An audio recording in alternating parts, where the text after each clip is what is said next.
Bonjour, bienvenue une fois encore dans la formation de notre application Fino Reporting. Donc, dans cette séance, nous allons vous apprendre à configurer l'application après l'installation. Donc, on va accéder à notre application et nous allons nous connecter en tant que superviseur. Donc, mettez le mot de passe ici.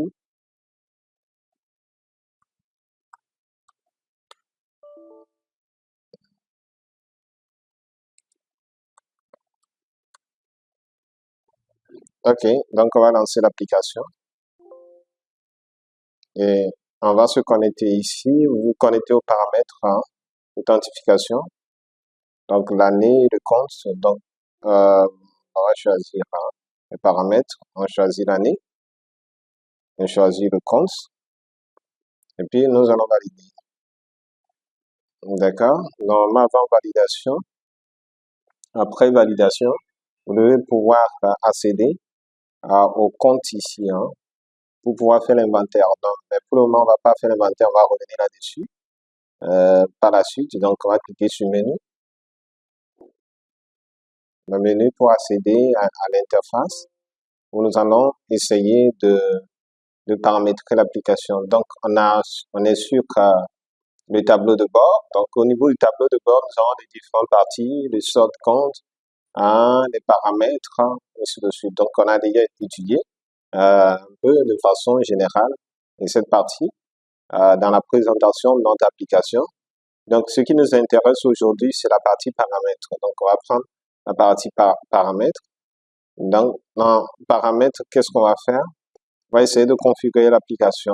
Donc ici, on va mettre ici les renseignements nécessaires concernant notre application.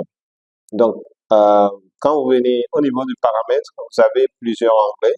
Donc, on va cliquer sur ce volet de l'entreprise, dans le volet entreprise, la partie information.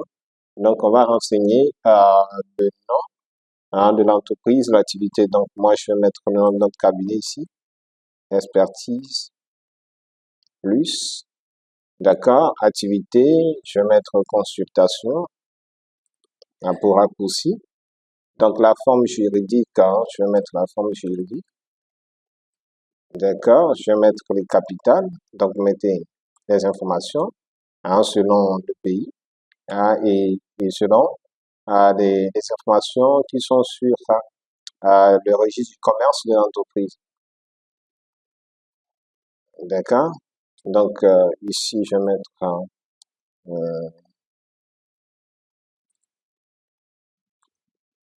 l'adresse. OK, ici, je vais mettre une ville. D'accord, vous allez sélectionner le pays. Donc, vous sélectionnez le pays par défaut, le code postal, et ainsi de suite. Dans la région, donc ici, vous allez saisir le numéro. Donc, 224, 627, 89, 47. Ici, on met l'email, donc on va mettre cabinet expertise plus arrobase expertise plus.com. D'accord, donc on va mettre notre site web ici.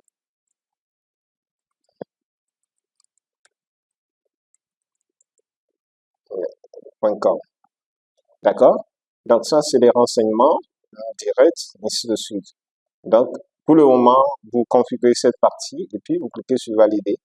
Valider pour pouvoir enregistrer ces informations. Donc, information enregistrée avec succès. Donc, OK. D'accord. Mais maintenant, après les informations, nous pouvons configurer les signataires. Donc, la configuration des signataires ici va nous permettre d'avoir ces informations sur nos différents états. Donc, on va cliquer sur configurer. Donc, pour avoir la liste des signataires. Donc, le premier signataire. Donc, le premier signataire, c'est le top. Donc, je vais mettre ici, par exemple, le gérant. gérant, ou bien DG, ou bien PDG. Donc, deuxième signataire, je vais mettre euh, comptable. Donc, si vous avez troisième signataire, bien, je vais mettre ici responsable, admin. D'accord? Je vais mettre ici comptable. D'accord? Donc, voilà, on les signataires. Donc, vous pouvez aller jusqu'à 4 signataires. Je vais valider. Donc, après, je vais vous montrer ces informations sur les états. Donc, c'est déjà validé. Donc, on va fermer. D'accord. OK, en dehors de ces informations, ici, vous pouvez intégrer votre logo automatiquement. Donc, quand vous cliquez sur modifier, donc, vous pouvez intégrer votre logo.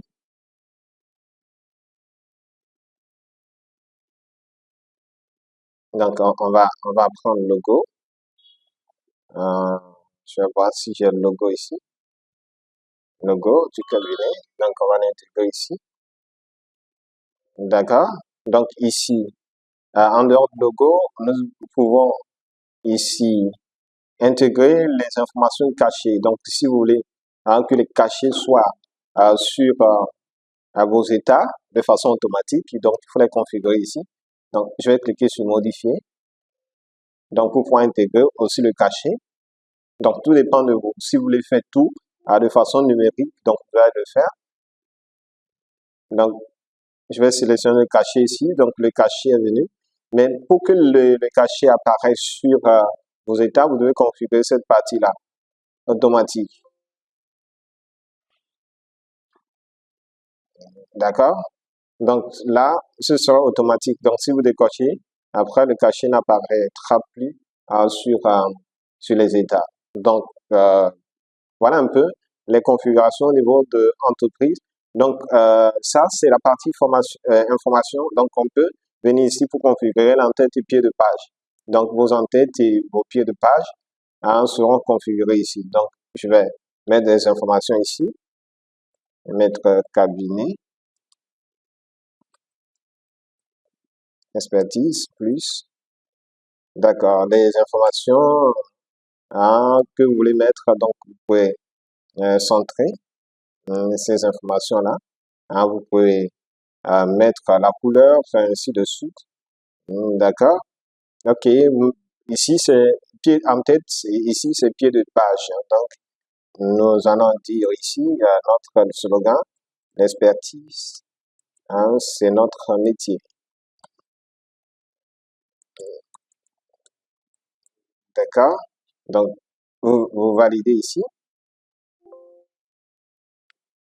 Donc, c'est validé. Donc, ici aussi, vous validez. OK, c'est validé. D'accord. Après, on va revenir un peu là-dessus. Maintenant, on va revenir ici sur ici les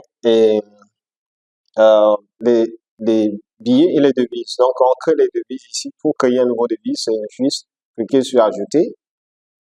D'accord. Donc, on a déjà créé une devise dans la partie création, de la partie installation. Donc, vous pouvez revoir cette partie.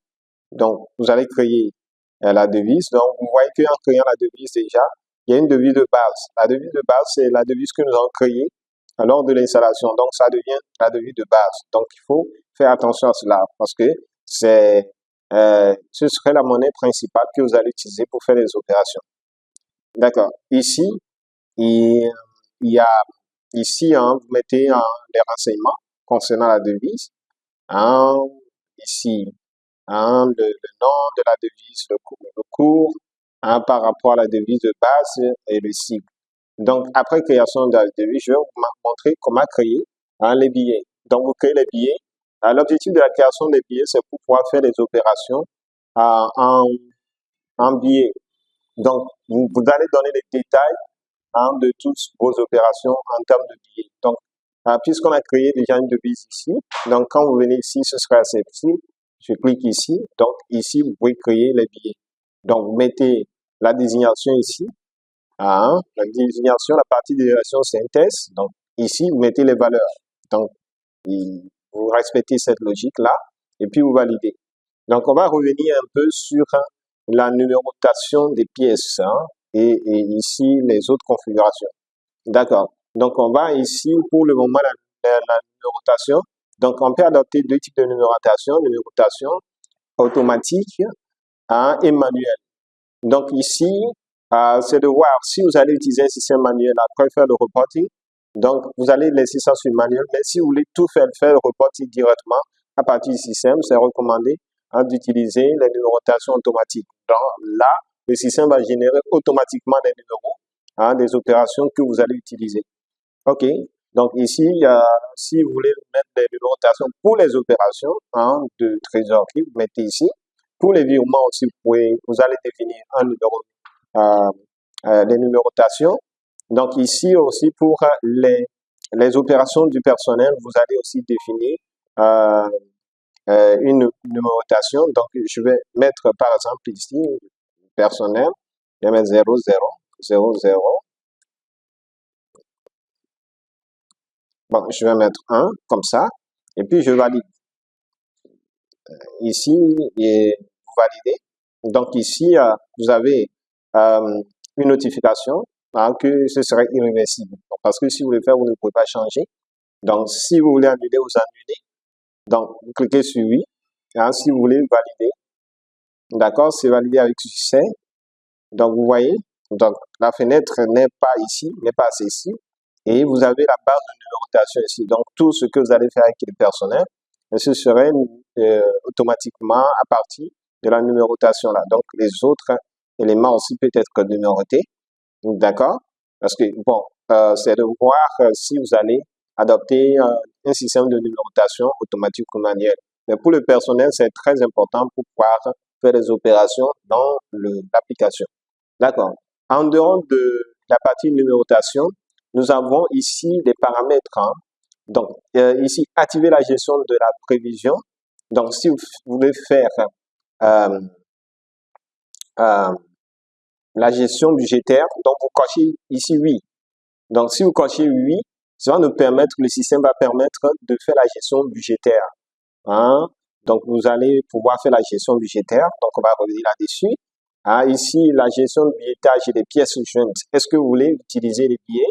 Le billettage est pour faire des opérations ou bien vous voulez faire simplement.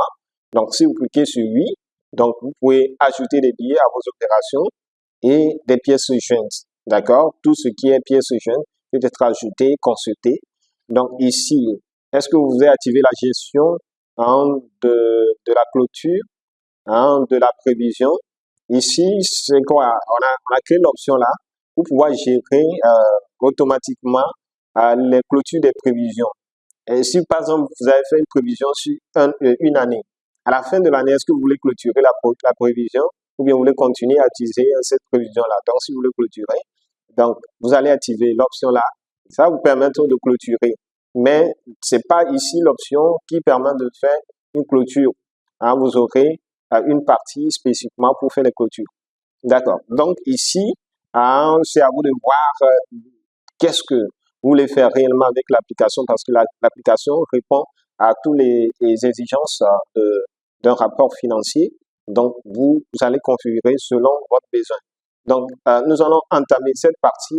La partie ici, paramètres pour la licence.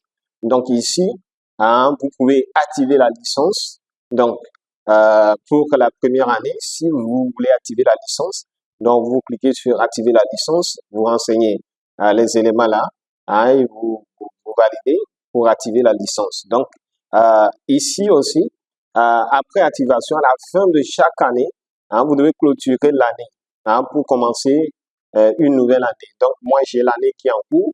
L'année n'est pas encore clôturée. Vous voyez sur le statut, c'est en cours. Donc, vous aurez la liste ici des années. D'accord? Donc, voilà un peu les configurations de base que vous devez faire au premier abord. Donc, on va revenir rapidement là-dessus. Donc, ici, vous avez ici les informations concernant les configurations de base, les renseignements. Et puis, vous avez ici les informations concernant la licence. Donc, ici, vous allez utiliser la version qui est gratuite, hein, mais si vous voulez avoir la licence, il suffit hein, de cliquer sur activer la licence. Donc, vous aurez euh, toutes les informations concernant la licence. D'accord. OK. Une fois encore, merci pour cette partie et à bientôt.